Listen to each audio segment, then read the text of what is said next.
Assalamualaikum warahmatullahi wabarakatuh.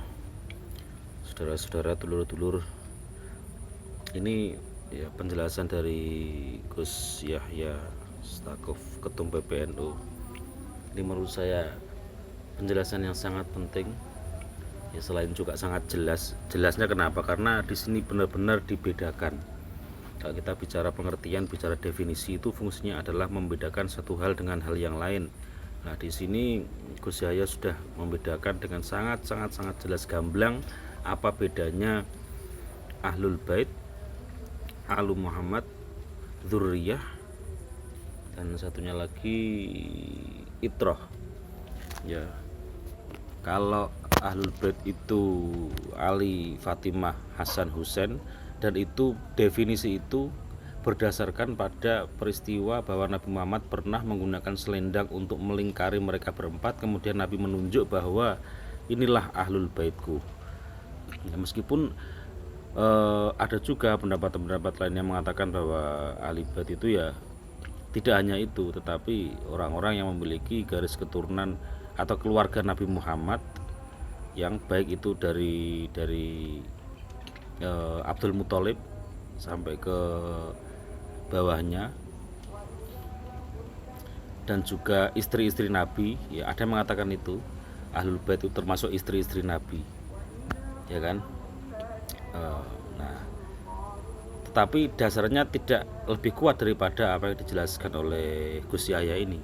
Jadi ini ada pengkhususan. Jadi itulah fungsinya pengkhususan dalam sebuah definisi itu, supaya apa? Penggunaan istilah itu tidak kabur gitu ya. Karena efeknya kalau penggunaan istilah itu kabur, ya itu nanti kita akan salah dalam menyikapi sesuatu kan gitu. Jadi itu ya, menghindari istilah yang kabur. Karena saya juga lihat di banyak atau beberapa komentar yang tentang membahas tentang Habib Bahar, itu ada video atau status tentang Habib Bahar, terus komentar di bawahnya itu mengatakan apa ya istilahnya, Ahlul Bait itu loh, menganggap itu termasuk Ahlul Bait. Ya, maka kita ini bukan atas dasar kebencian, bukan atas dasar jangan salah paham ya. Kita harus menempatkan sesuatu itu sesuai porsinya kan gitu. Kalau Ahlul Bait itu memang benar-benar dalam Al-Quran juga tertulis ya, innama yuridullahu liyudhiba ankum rijsa ahlal baiti wa yutahhirakum tathira. Jadi itu sakral maknanya, tidak bisa digunakan untuk sembarang orang, dan bukan berarti ini kemudian dianggap sebagai menolak adanya keturunan Nabi, itu salah kaprah ya. Itu yang Ahlul Bait ya. Kemudian terlepas dari perbedaan yang ada ya kan ya, terlepas dari perbedaan yang ada,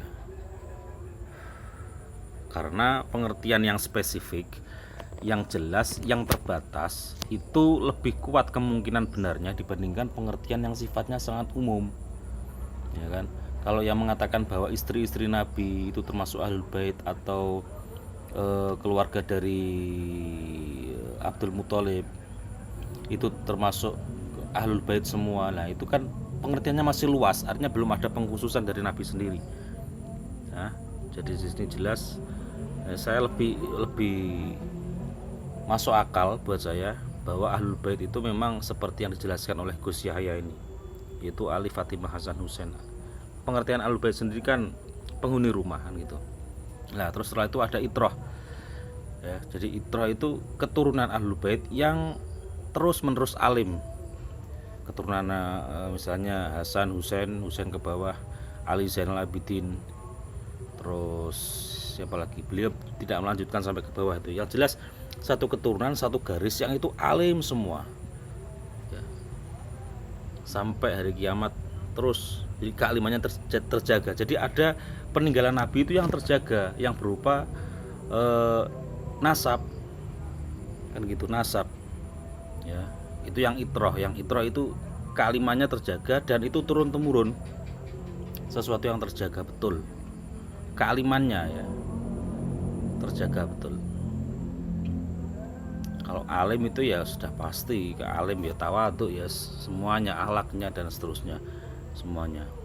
Jadi kalau misalnya ada sekarang ini rame-rame tentang nasab, kemudian orang mempersoalkannya dan itu dipicu oleh kata-kata yang tidak enak dari orang yang mengaku bahwa dirinya Habib itu ya wajar kalau orang itu secara akal kok nggak menerima loh. Ini misalnya katanya Habib tetapi kok kata-katanya kok secara akal saja tidak ma'ruf gitu loh. Tidak ma'ruf itu artinya tidak umum, kok seperti ini ya gitu. Kejanggalan, ada kejanggalan. Misalnya kejanggalannya seperti ini, satu Habib yang bodoh, yang jahil itu lebih baik daripada 70 ulama misalnya, lebih baik belajar pada ini atas dasar apa coba? Kalau ada ungkapan seperti itu konteksnya apa? Jelas secara nalar ini saja tertolak gitu loh secara akal. Masa 70 orang alim, 70 kiai itu tidak sebanding dengan satu Habib yang meskipun itu jahil, lebih baik belajar pada Habib jahil. Jahil itu bodoh lah artinya.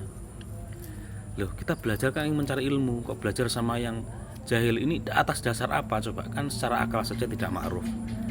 Maka kita juga bertanya-tanya konteksnya apa kalimat itu. Kalau memang itu ada dasarnya, ada ulama yang mengatakan itu, oke, tidak masalah. Misalnya ada kitab yang membahas itu, ya terserah kitab apapun kitabnya.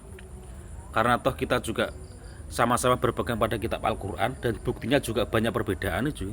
Jadi kitab pun, apapun kitab yang dibaca itu juga nanti tergantung pada bagaimana penafsirnya.